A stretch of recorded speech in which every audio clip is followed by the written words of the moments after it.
खूब लड़ी मर्दानी वह तो झांसी वाली रानी थी।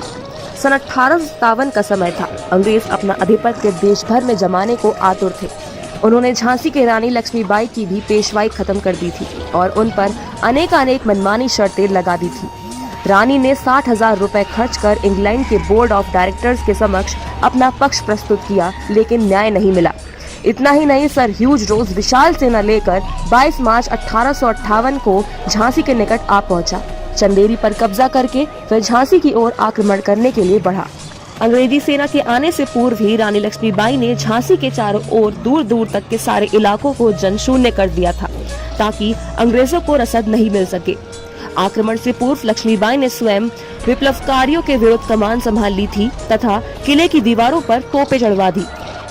किले में कुल 15 तोपें थी, जिनमें कड़क बिजली, घन गर्जन तथा भवानी शंकर की मार दूर तक थी। 25 मार्च को दोनों पक्षों में गोलीबारी प्रारंभ कर दी। 26 मार्च की दोपहर को अंग्रेजी सेना ने नगर के दक्षिणी फाटक पर इतनी ज्यादा गोलीबारी की कि वहां रुकना मुश्किल हो गया। इसके जवाब में पश्चिमी फाटक के तोपची ने अपनी गोलीबारी से अंग्रेजों के सबसे अच्छे तोपची को उड़ा दिया। रानी ने उस तोपची को सोने का कड़ा इनाम दिया। गोलीबारी के 7वें दिन अंग्रेज सेना ने नगर के बाईं ओर की दीवार का कुछ भाग गिरा दिया, किंतु रक्षकों ने रात्रि में कंबल ओढ़कर उसकी मरम्मत कर दी। रानी रात्रि भर जागकर चारों ओर व्यवस्था स्वयं करती।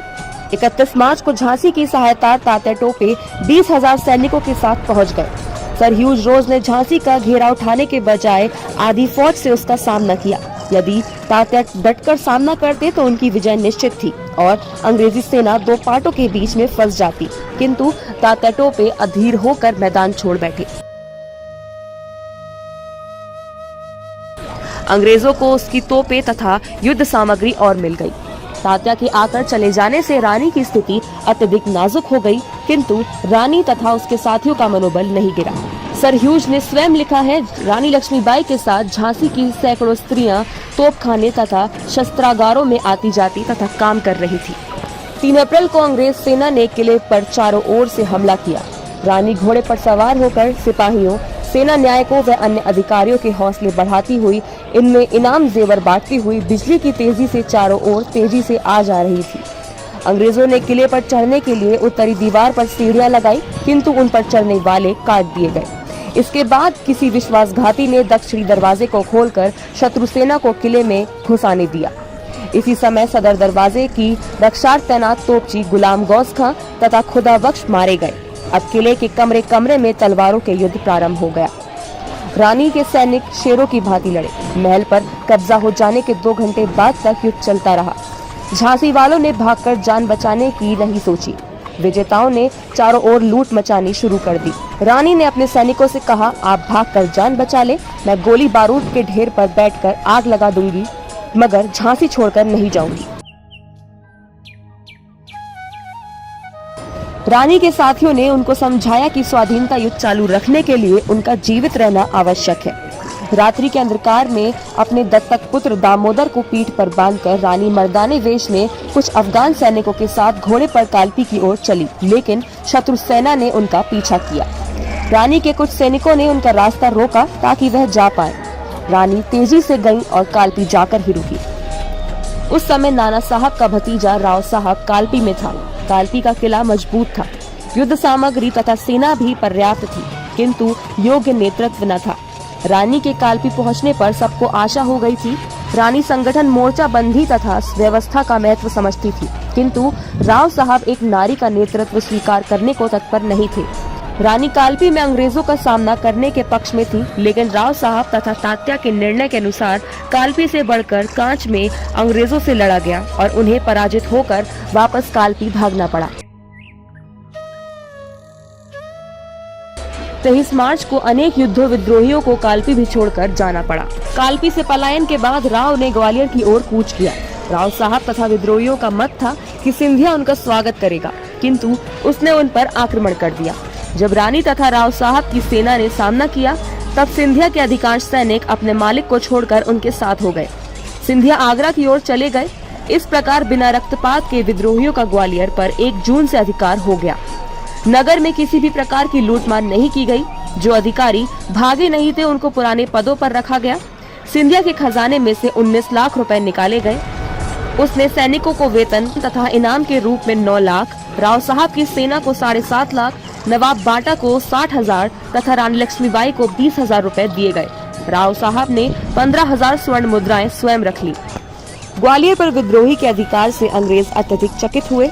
उन्होंने इसकी कभी कल्पना भी नहीं की थी। अब यदि विद्रोही ग्वालियर से रुपए लेकर दक्षिण की ओर जाते तो अंग्रेजी सेना उनके इतने शीघ्रता से परास्त नहीं कर पाती, क्योंकि दक्षिण पेशवाओं की मातृभूमि थी तथा नर्मदा पार करते ही दर्जनों छोटे बड़े राजा, अधिकारी तथा साधारण जनता उनके साथ हो लेती। किंतु राव साहब ने तो ग्वालियर की गद्दी पर बैठते ही विजयोत्सव मनाने आरंभ कर दिए। रानी वरिष्ठ सरदारों के इन कार्यकल्पों से परेशान थी।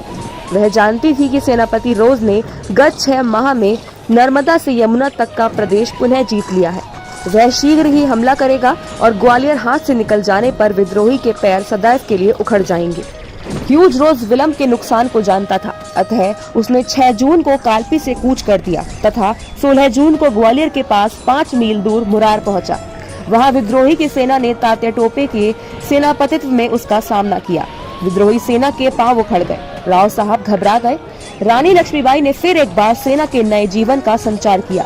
उन्होंने सेना की व्यूह रचना की तथा ग्वालियर नगर के पूर्व फाटक की रक्षा कर भार संभाल लिया। 17 जून 1858 को एक दूसरी फौज जनरल स्मिथ की कमान में ग्वालियर के पूर्व में कोटा की सराय पहुंच गई।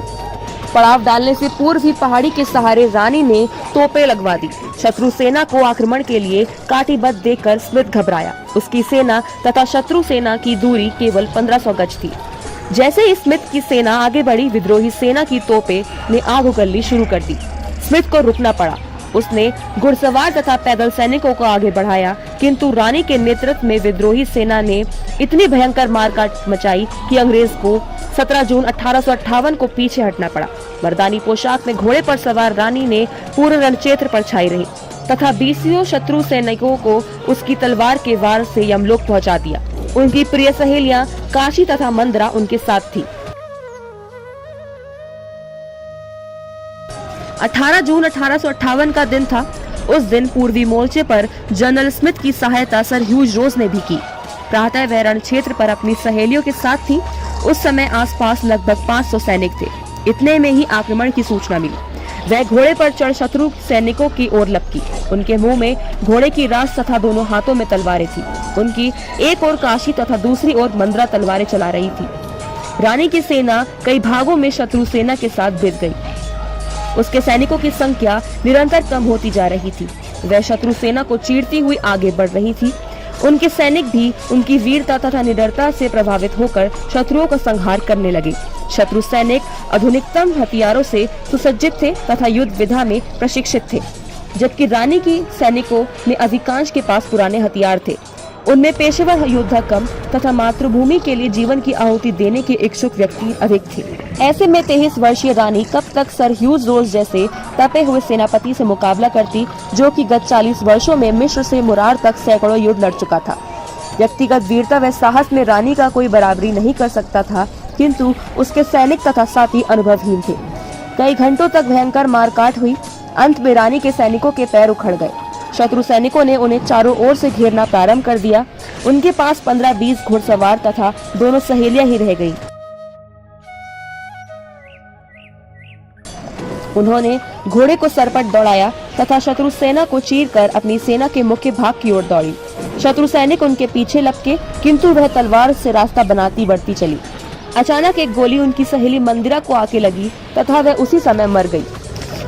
रानी ने तलवार से एक वार से उस अंग्रेज को खत्म कर दिया जिसने मंदिरा को मारा था। रानी फिर आगे बढ़ी। सामने एक नाला था। रानी ने घोड़े को एट देकर नाला कुदाना चाहा, किंतु घोड़ा ठिठक गया। पिछले युद्ध में उनके कई घोड़े मर चुके थे, अतः यह घोड़ा नया था। नाले पर उसने छलांग नहीं लगाई। यदि वह नाला कूद जाता तो रानी अंग्रेजों के हाथ किसी भी प्रकार में नहीं आती, लेकिन घोड़े के रुकते ही शत्रु सैनिक ने उन्हें घेर लिया। रानी की टांग में एक गोली लगी, फिर भी वह अकेले ही तलवार से शत्रुओं से लड़ती रही। इतने में ही एक शत्रु सैनिक ने पीछे से उनके सर पर तलवार का वार किया, जिससे उनके मस्तिष्क का दायां भाग अलग हो गया। रानी मुड़ी और तलवार चलाती रही। दूसरा बार उनके सीने में लगा। अचेत होकर गिरने से पूर्व उन्होंने आक्रमणकर्ता का हाथ काट दिया, फिर वह गिर पड़ी।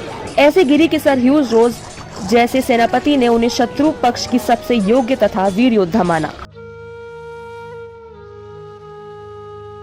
रानी का विश्वास पात्र सेवक रामचंद्र राव देशमुख उनके पास था। वह उनको पास ही स्थित बाबा गंगादास की कुटिया में ले गया। बाबा ने रानी को शीतल जल पिलाया तथा कुटिया में लिटा दिया। कुछ ही क्षणों में रानी के प्राण पखेरु उड़ गए। उनकी अंतिम इच्छा के अनुसार रामचंद्र राव ने घास की एक छोटी सी चिता बनाई तथा रानी के पार्थिव शरीर का दाह संस्कार कर दिया। जब शत्रु सैनिक रानी की तलाश में वहां पहुंचे तब उनके हाथ कुछ न लग पाया। वहां तो कुछ अस्थियां मात्र शेष थी। मन ही मन नारी शौर्य की प्रतीक रानी लक्ष्मीबाई के प्रति होते हुए शत्रु सैनिक वहां खाली हाथ लौट गए। आज भी नारी शौर्य का प्रसंग चलते ही झांसी की रानी लक्ष्मीबाई का नाम अनायास ही सामने आ जाता है।